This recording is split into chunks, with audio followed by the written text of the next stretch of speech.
Our candid readers know the real state of the case regarding Harry Warrington and that luckless Caterina, but a number of the old ladies at Tunbridge Wells supposed the Virginian to be as dissipated as any young English nobleman of the highest quality, and Madame de Bernstein was especially incredulous about her nephew's innocence. It was the old lady's firm belief that Harry was leading not only a merry life, but a wicked one, and her wish was father to the thought that the lad might be no better than his neighbors. An old Roman herself, she liked her nephew to do as Rome did. All the scandal regarding Mr. Warrington's Lovelace adventures she eagerly and complacently accepted. We have seen how, on one or two occasions, he gave tea and music to the company at the Wells, and he was so gallant and amiable to ladies of a much better figure and character than the unfortunate Caterina, that Madame Bernstein ceased to be disquieted regarding this silly love affair which had had a commencement at Castlewood, and relaxed in her vigilance over Lady Maria. Some folks, many old folks, are too selfish to interest themselves long about the affairs of their neighbors. The Baroness had her trumps to think of, her dinners, her twinges of rheumatism, and her suspicions regarding Maria and Harry, lately so lively, now dozed, and kept a careless, unobservant watch. She may have thought that the danger was over, or she may have ceased to care whether it existed or not, or that artful Maria, by her conduct, may have quite cajoled, soothed, and misguided the old dragon, to whose charge she was given over. At Maria's age, nay, earlier indeed, maidens have learnt to be very sly, and at Madame Bernstein's time of life dragons are not so fierce and alert. They cannot turn so readily, some of their old teeth have dropped out, and their eyes require more sleep than they needed in days when they were more active, venomous, and dangerous. I, for my part, know a few female dragons, de par le monde, and, as I watch them and remember what they were, admire the softening influence of years upon these whilom destroyers of man and womankind. Their scales are so soft that any knight with a moderate power of thrust can strike them. Their claws, once strong enough to tear out 1,000 eyes, only fall with a feeble pat that scarce raises the skin. Their tongues, from their toothless old gums, dart a venom which is rather disagreeable than deadly. See them trailing their languid tails, and crawling home to their caverns at roosting time. How weak are their powers of doing injury! Their maleficence how feeble! How changed are they since the brisk days when their eyes shot wicked fire, their tongue spat poison, their breath blasted reputation, and they gobbled up a daily victim at least. If the good folks at Oakhurst could not resist the testimony which was brought to them regarding Harry's ill-doings, why should Madame Bernstein, who in the course of her long days had had more experience of evil than all the Oakhurst family put together, be less credulous than they? Of course every single old woman of her ladyship's society believed every story that was told about Mr. Harry Warrington's dissipated habits, and was ready to believe as much more ill of him as you please. When the little dancer went back to London, as she did, it was because that heartless Harry deserted her. He deserted her for somebody else, whose name was confidently given, whose half-dozen names the society at Tunbridge Wells would whisper about, where there congregated people of all ranks and degrees, women of fashion, women of reputation, of demi-reputation, of virtue, of no virtue, all mingling in the same rooms, dancing to the same fiddles, drinking out of the same glasses at the Wells, and alike in search of health, or society, or pleasure.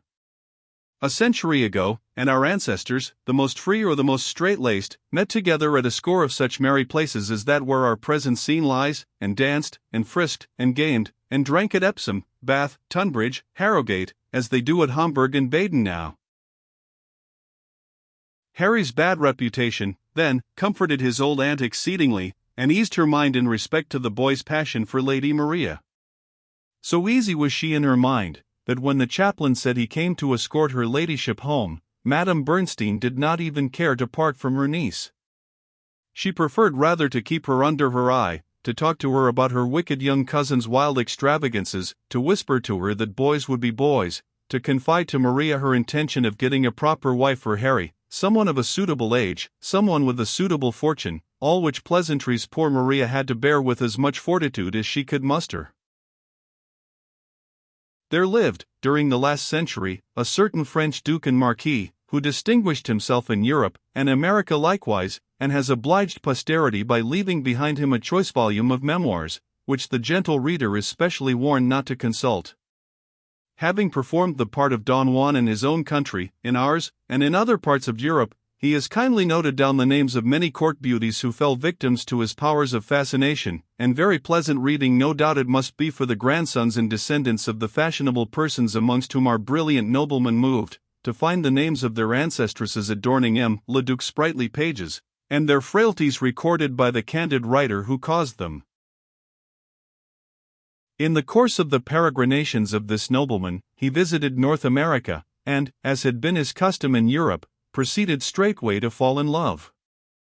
And curious it is to contrast the elegant refinements of European society, where, according to Monseigneur, he had but to lay siege to a woman in order to vanquish her, with the simple lives and habits of the colonial folks, amongst whom this European enslaver of hearts did not, it appears, make a single conquest. Had he done so, he would as certainly have narrated his victories in Pennsylvania and New England, as he described his successes in this and his own country. Travelers in America have cried out quite loudly enough against the rudeness and barbarism of transatlantic manners. Let the present writer give the humble testimony of his experience that the conversation of American gentlemen is generally modest, and, to the best of his belief, the lives of the women pure.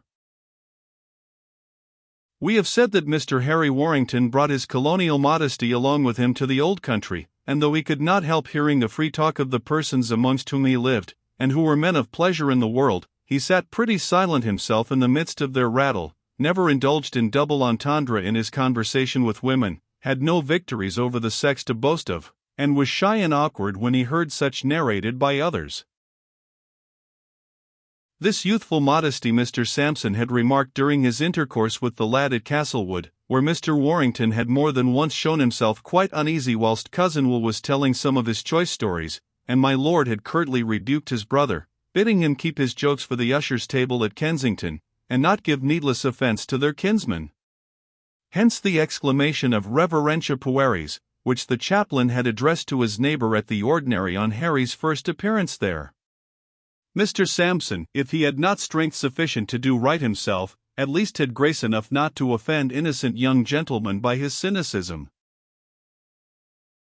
The chaplain was touched by Harry's gift of the horse, and felt a genuine friendliness towards the lad. "You see, sir," says he, "I am of the world, and must do as the rest of the world does. I have led a rough life, Mr. Warrington, and can't afford to be more particular than my neighbours. Video meliora, deteriora sequor, as we said at college. I have got a little sister, who is at boarding school, not very far from here, and, as I keep a decent tongue in my head when I am talking with my little Patty, and expect others to do as much, sure I may try and do as much by you." The chaplain was loud in his praises of Harry to his aunt, the old Baroness. She liked to hear him praised. She was as fond of him as she could be of anything, was pleased in his company, with his good looks, his manly courageous bearing, his blushes, which came so readily, his bright eyes, his deep youthful voice. His shrewdness and simplicity constantly amused her. She would have wearied of him long before, had he been clever, or learned, or witty, or other than he was. "We must find a good wife for him, chaplain," she said to Mr. Sampson. "I have one or two in my eye, who, I think, will suit him. We must set him up here. He never will bear going back to his savages again, or to live with his little Methodist of a mother." Now about this point Mr. Sampson, too, was personally anxious, and had also a wife in his eye for Harry.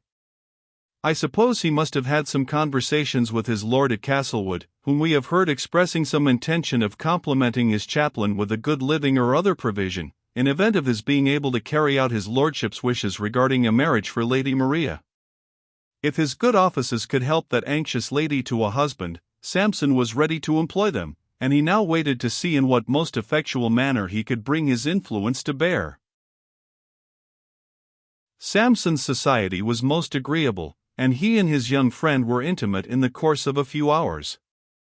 The parson rejoiced in high spirits, good appetite, good humour, pretended to no sort of squeamishness, and indulged in no sanctified hypocritical conversation. Nevertheless, he took care not to shock his young friend by any needless outbreaks of levity or immorality of talk, initiating his pupil, perhaps from policy, perhaps from compunction, only into the minor mysteries, as it were, and not telling him the secrets with which the unlucky adept himself was only too familiar.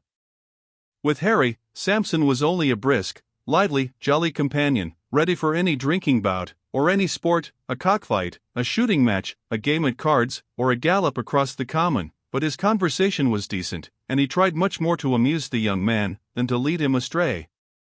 The chaplain was quite successful. He had immense animal spirits as well as natural wit, and aptitude as well as experience in that business of toad-eater which had been his calling and livelihood from his very earliest years, ever since he first entered college as a servitor, and cast about to see by whose means he could make his fortune in life. That was but satire just now, when we said there were no toad-eaters left in the world. There are many men of Samson's profession now, doubtless, nay, little boys at our public schools are sent thither at the earliest age, instructed by their parents, and put out apprentices to toad-eating. But the flattery is not so manifest as it used to be 100 years since. Young men and old have hangers-on, and led captains, but they assume an appearance of equality, borrow money, or swallow their toads in private, and walk abroad arm in arm with the great man, and call him by his name without his title. In those good old times, when Harry Warrington first came to Europe, a gentleman's toad-eater pretended to no airs of equality at all, openly paid court to his patron, called him by that name to other folks, went on his errands for him, any sort of errands which the patron might devise, called him sir in speaking to him, stood up in his presence until bidden to sit down, and flattered him ex officio. Mr. Samson did not take the least shame in speaking of Harry as his young patron, as a young Virginian nobleman recommended to him by his other noble patron, the Earl of Castlewood. He was proud of appearing at Harry's side, and as his humble retainer, in public talked about him to the company, gave orders to Harry's tradesmen, from whom, let us hope, he received a percentage in return for his recommendations, performed all the functions of a duck-up others, if our young gentleman demanded them from the obsequious divine, who had gaily discharged the duties of ami du prince to ever so many young men of fashion, since his own entrance into the world. It must be confessed that, since his arrival in Europe, Mr. Warrington had not been uniformly lucky in the friendships which he had made. "What a reputation, sir, they have made for you in this place," cries Mr. Samson, coming back from the coffee-house to his patron. "Monsieur de Richelieu was nothing to you." "How do you mean, Monsieur de Richelieu never was at Minorca in my life," says downright Harry, who had not heard of those victories at home, which made the French Duke famous. Mr. Samson explained. The pretty widow Patcham who had just arrived was certainly desperate about Mr. Warrington. Her way of going on at the rooms, the night before, proved that. As for Mrs. Hooper, that was a known case, and the alderman had fetched his wife back to London for no other reason. It was the talk of the whole Wells. "Who says so?" cries out Harry, indignantly. "I should like to meet the man who dares say so, and confound the villain." "I should not like to show him to you," says Mr. Samson, laughing. "It might be the worse for him." "It's a shame to speak with such levity about the character of ladies or of gentlemen either," continues Mr. Warrington, pacing up and down the room in a fume. "So I told them," says the chaplain, wagging his head and looking very much moved and very grave, though, if the truth were known, it had never come into his mind at all to be angry at hearing charges of this nature against Harry. "It's a shame, I say, to talk away the reputation of any man or woman as people do here. Do you know, in our country, a fellow's ears would not be safe, and a little before I left home, 3 brothers shot down a man, for having spoken ill of their sister." "Serve the villain right," cries Samson. "Already they have had that calumny about me set a-going here, Samson, about me and the poor little French dancing girl." "I have heard," says Mr. Samson, shaking powder out of his wig. "Wicked, wasn't it?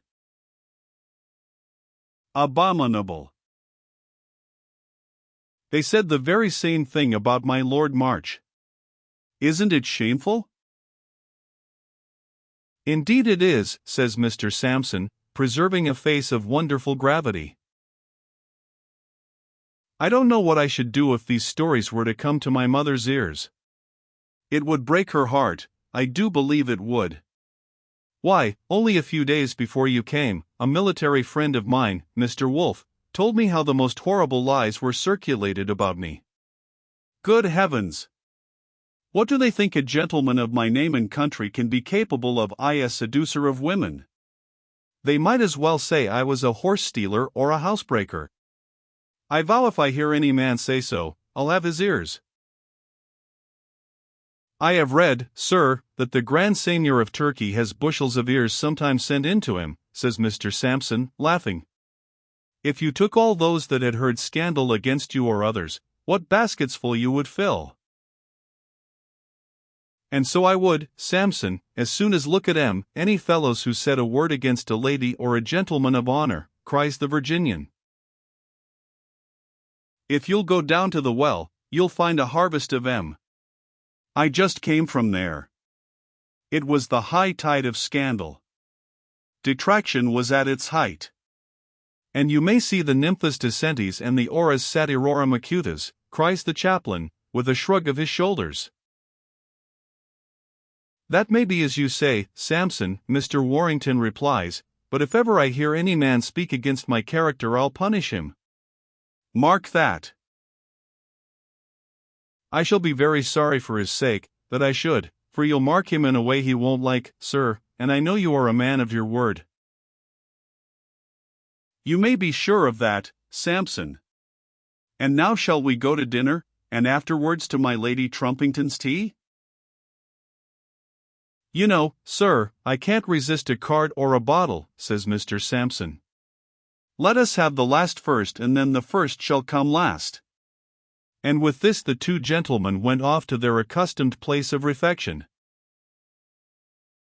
That was an age in which wine-bibbing was more common than in our politer time, and, especially since the arrival of General Braddock's army in his native country, our young Virginian had acquired rather a liking for the filling of bumpers and the calling of toasts, having heard that it was a point of honor among the officers never to decline a toast or a challenge. So Harry and his chaplain drank their claret in peace and plenty, naming, as the simple custom was, some favorite lady with each glass. The chaplain had reasons of his own for desiring to know how far the affair between Harry and my Lady Maria had gone, whether it was advancing, or whether it was ended, and he and his young friend were just warm enough with the claret to be able to talk with that great eloquence, that candor, that admirable friendliness, which good wine taken in rather injudicious quantity inspires. O kindly harvests of the Aquitanian grape! O sunny banks of Garonne! O friendly caves of Gledstane and Marolles, where the dusky flasks lie recondite! May we not say a word of thanks for all the pleasure we owe you? Are the temperance men to be allowed to shout in the public places? Are the vegetarians to bellow cabbage forever, and may we modest enophilists not sing the praises of our favorite plant? After the drinking of good Bordeaux wine, there is a point, I do not say a pint, at which men arrive, when all the generous faculties of the soul are awakened and in full vigor, when the wit brightens and breaks out in sudden flashes, when the intellects are keenest, when the pent-up words and confined thoughts get a night rule, and rush abroad and disport themselves, when the kindliest affection, come out and shake hands with mankind, and the timid truth jumps up naked out of his well and proclaims himself to all the world. How, by the kind influence of the wine cup, we succor the poor and humble. How bravely we rush to the rescue of the oppressed. I say, in the face of all the pumps which ever spouted, that there is a moment in a bout of good wine at which, if a man could but remain, wit, wisdom, courage, generosity, eloquence, happiness were his, but the moment passes, and that other glass somehow spoils the state of beatitude. There is a headache in the morning, we are not going into Parliament for our native town, we are not going to shoot those French officers who have been speaking disrespectfully of our country, and poor Jeremy Diddler calls about 11 o'clock for another half-sovereign, and we are unwell in bed, and can't see him, and send him empty away. Well, then, as they sate over their generous cups, the company having departed, and the bottle of claret being brought in by Monsieur Barbeau, the chaplain found himself in an eloquent state, with a strong desire for inculcating sublime moral precepts, whilst Harry was moved by an extreme longing to explain his whole private history, and to impart all his present feelings to his new friend. Mark that fact. Why must a man say everything that comes uppermost in his noble mind, because, forsooth, he has swallowed a half-pint more wine than he ordinarily drinks? Suppose I had committed a murder, of course I allow the sherry and champagne at dinner. Should I announce that homicide somewhere about the third bottle, in a small party of men, of claret at dessert? Of course, and hence the fidelity to Watergruel announced a few pages back. I am glad to hear what your conduct has really been with regard to the Caterina, Mr. Warrington. I am glad from my soul, says the impetuous chaplain. The wine is with you. You have shown that you can bear down calumny, and resist temptation. Ah! My dear sir, men are not all so fortunate. What famous good wine this is, and he sucks up a glass with a toast from you, my dear sir, if you please. I give you Miss Fanny Mountain, of Virginia, says Mr. Warrington, filling a bumper as his thoughts fly straightway, ever so many thousand miles, to home. One of your American conquests, I suppose, says the chaplain. Nay, she is but 10 years old, and I have never made any conquests at all in Virginia, Mr. Sampson, says the young gentleman. You are like a true gentleman, and don't kiss and tell, sir. I neither kiss nor tell. It isn't the custom of our country, Sampson, to ruin girls, or frequent the society of low women. We Virginian gentlemen honor women, we don't wish to bring them to shame, cries the young toper, looking very proud and handsome. The young lady whose name I mentioned hath lived in our family since her infancy, and I would shoot the man who did her a wrong, by heaven, I would. Your sentiments do you honor. Let me shake hands with you. I will shake hands with you, Mr. Warrington, cried the enthusiastic Sampson. And let me tell you 'tis the grasp of honest friendship offered you, and not merely the poor retainer paying court to the wealthy patron. No. With such liquor as this, all men are equal, faith, all men are rich, whilst it lasts. And Tom Sampson is as wealthy with his bottle as your honor with all the acres of your principality. Let us have another bottle of riches, says Harry, with a laugh. Encore du cachet jaune, mon bon Monsieur Barbeau, and exit Monsieur Barbeau to the caves below. Another bottle of riches. Capital, capital.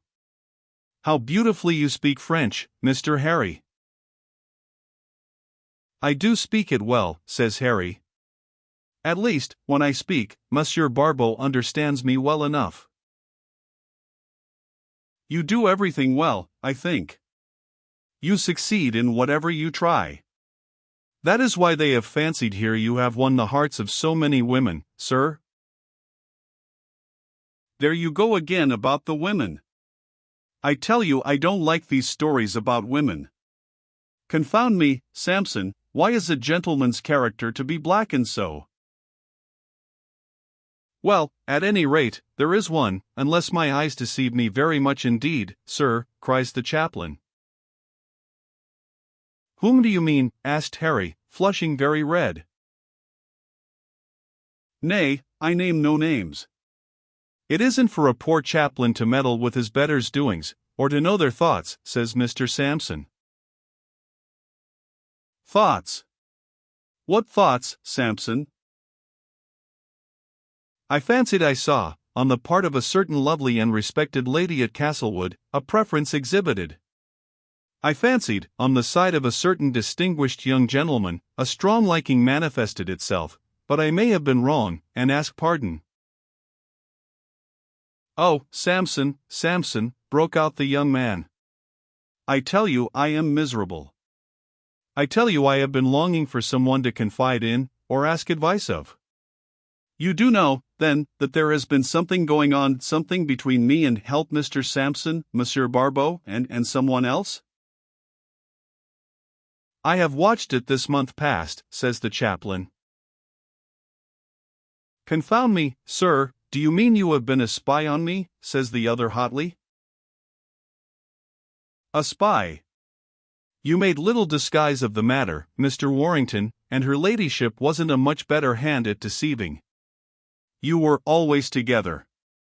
In the shrubberies, in the walks, in the village, in the galleries of the house, you always found a pretext for being together, and plenty of eyes besides mine watched you.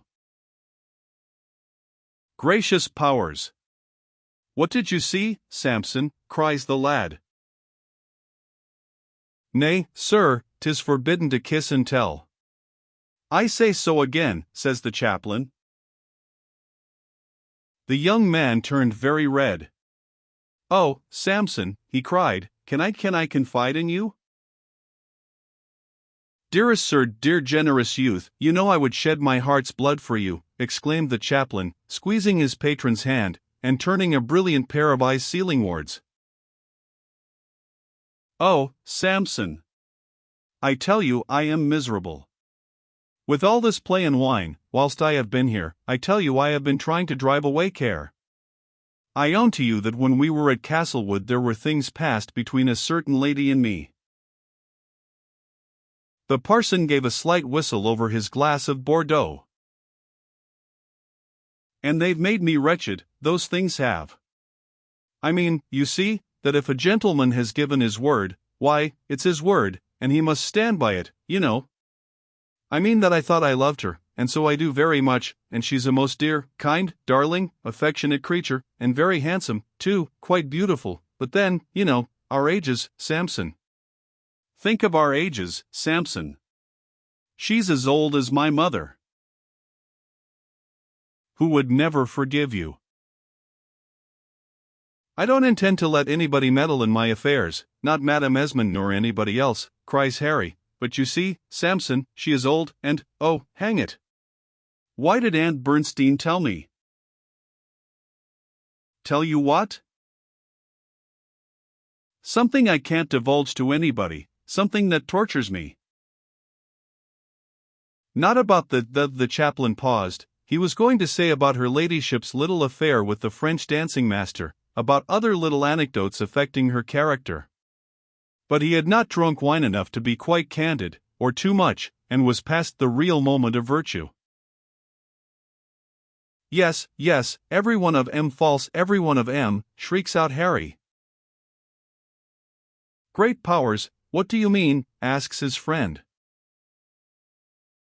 These, sir, these, says Harry, beating a tattoo on his own white teeth.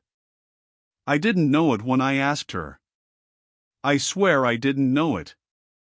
Oh, it's horrible, it's horrible. And it has caused me nights of agony, Samson. My dear old grandfather had a set of Frenchmen at Charleston made them for him, and we used to look at 'em grinning in a tumbler, and when they were out, his jaws used to fall in. I never thought she had 'em. Had what, sir? Again asked the chaplain. Confound it, sir, don't you see I mean teeth, says Harry, rapping the table. Nay, only two. And how the devil do you know, sir? Asks the young man, fiercely.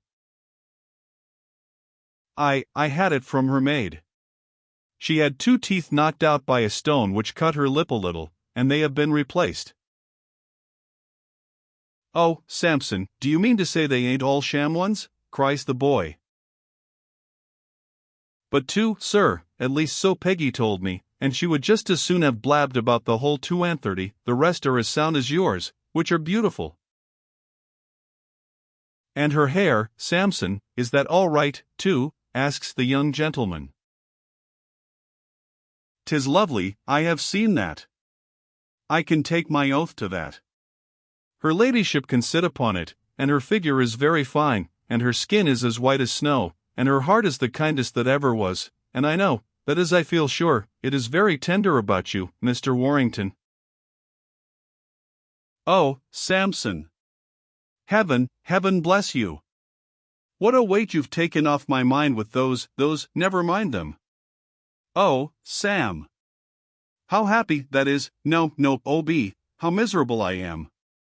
She's as old as Madame Esmond, by George she's as old as my mother. You wouldn't have a fellow marry a woman as old as his mother? It's too bad, by George it is. It's too bad. And here, I am sorry to say, Harry Esmond Warrington, Esquire, of Castlewood, in Virginia, began to cry. The delectable point, you see, must have been passed several glasses ago. "You don't want to marry her, then?" asks the chaplain. "What's that to you, sir? I've promised her, and an Esmond of Virginia. Esmond, mind that Mr. What's your name, Sampson, has but his word."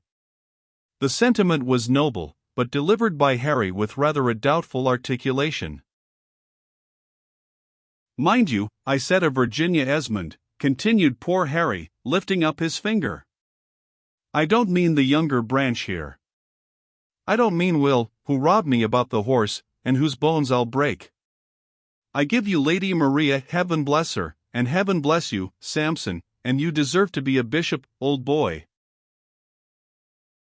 "There are letters between you, I suppose," says Samson. "Letters? Dammy, she's always writing me letters, never lets me into a window but she sticks one in my cuff. Letters? That is a good idea. Look here. Here's letters." And he threw down a pocketbook containing a heap of papers of the poor lady's composition. "Those are letters, indeed." "What a postbag," says the chaplain. "But any man who touches them dies on the spot," shrieks Harry, starting from his seat, and reeling towards his sword, which he draws, and then stamps with his foot, and says, "Ha! Ha!" and then lunges at Emma Barbeau, who skips away from the lunge behind the chaplain, who looks rather alarmed. I know we could have had a much more exciting picture than either of those we present of Harry this month, and the lad, with his hair dishevelled, raging about the Rue Flamberge Auvent, and pinking the affrighted innkeeper and chaplain, would have afforded a good subject for the pencil. But oh, to think of him stumbling over a stool, and prostrated by an enemy who has stole away his brains. "Come, Gumbo, and help your master to bed."